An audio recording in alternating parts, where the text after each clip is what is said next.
할렐루야. 사랑하는 여러분 모두를 주의 이름으로 축복합니다. 오늘은 오순절 저녁기도 20번째 말씀입니다.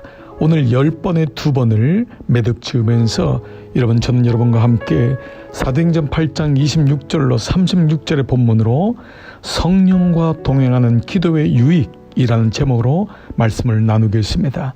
사도행전 8장은 성령의 사람, 기도의 사람 빌립 집사를 통하여 에티오피아의 내시만이 아니라 그 나라 에티오피아와 에티오피아가 있는 대륙 아프리카까지 복음이 들어갔던 역사적인 사실을 서술하고 있습니다.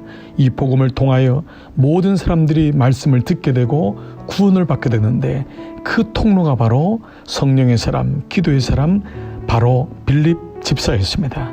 그러면 어떻게 빌립 집사는 성령님과 동행하며 놀랍게도 그 유익을 얻을 수 있었을까? 오늘 저는 3가지의 말씀을 가지고 이 성령과 동행하는 기도의 유익이란 제목을 나누겠습니다.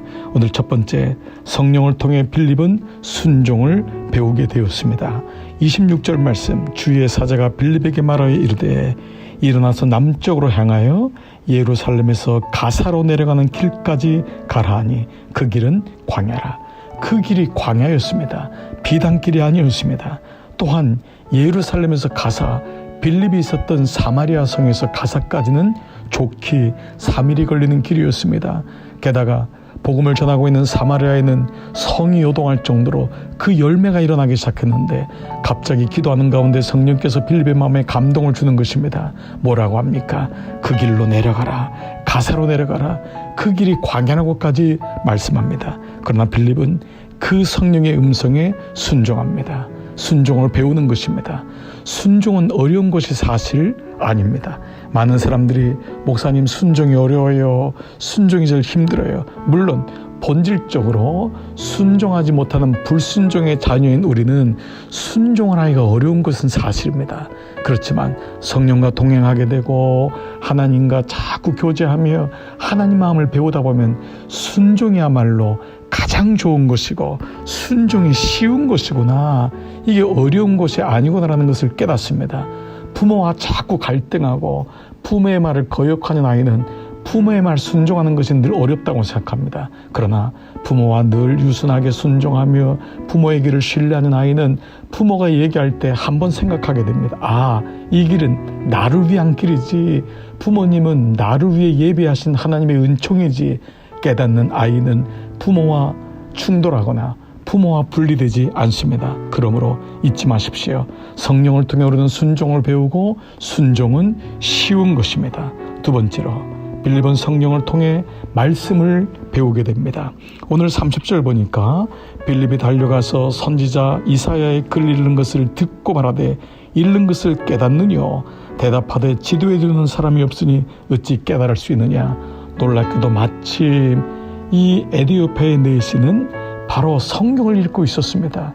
바로 이사야 말씀을 읽고 있었던 것입니다. 그러니 이사야는 장차 오실 메시아에 대한 말씀이니 기가 막힌 타이밍이 아닐 수 없습니다. 빌립은 하나님 말씀을 알고 있는 사람이었고 이 말씀을 전할 기회를 얻은 것입니다. 성령과 동행하는 기도를 통하여 말씀을 배우게 되고 말씀을 나눌 수 있는 양육의 기회를 얻게 되는 것입니다. 기도는 말씀과 연결되어 있기 때문입니다. 사랑하는 여러분, 그러므로 말씀 또한 어려운 것이 아닙니다. 많은 사람들이 예수를 오랫동안 믿으면서도 말씀은 어려워, 누가 말씀을 전할 수 있어, 나는 감히 말씀을 전할 수 없지 라고 하는 생각이 묶여 있을 때가 많습니다. 스스로가 성령의 능력을 소멸하고 있는 것입니다. 그렇지 않습니다. 여러분 오랫동안 말씀을 들어왔기 때문에 성령께서 지혜를 주시면 그 성령을 통하여 말씀들이 엮어지고 묶여지고 그 성령을 통하여서 말씀들이 이해가 되고 얘기할 수 있게 되고 그 말씀을 듣는 사람들이 여러분의 말씀을 통하여 복음을 영접하게 되는 놀라운 일이 생기는 것입니다. 그러므로 성령과 동행하는 기도의 유익은 말씀을 배우게 되고 말씀을 전하게 됩니다.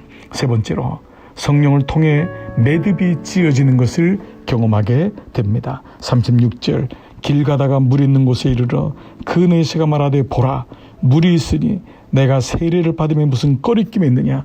마침내 이 사람 내시는 세례까지 받게 됩니다. 자원하여 세례를 받고 싶습니다. 라고 하는 고백까지 이르게 됩니다. 세례는 기독교 전체의 믿음의 여정 속에서 단계, 매듭을 짓는 것을 의미합니다. 교회만 나오고 예수님 하는 것이 아니라 내가 물로 장사 지낸 바 되었다 해서 물세례를 받음으로 우리는 믿음의 단계, 매듭을 짓게 되고, 물세례를 받은 사람은 성령 세례를 사모하게 되므로 또 하나의 매듭을 짓게 되고, 성령 세례를 받은 사람은 성령 충만을 사모함으로 또 하나의 매듭을 짓게 되는, 역사적으로 우리의 인생적으로 구속사적으로도 계속 성령을 통해 우리의 인생이 하나하나 한 단계 한 단계 매듭이 지어지는 것을 보게 됩니다. 인생은 대나무와 같아서 매듭이 있을 때만이 그 위로 올라갈 수 있습니다. 성령과 동행하는 기도를 통해 우리는 인생의 매듭을 깨닫게 됩니다. 아, 내가 지금 어디 있는지, 내 가정은 어디 있는지, 우리 교회는 어느 위치에 있는지 깨닫게 하심으로 계속적으로 매듭을 지어 장성한 분량에까지 올라가는 것입니다. 오늘 이 말씀을 듣는 여러분 모두를 축복합니다.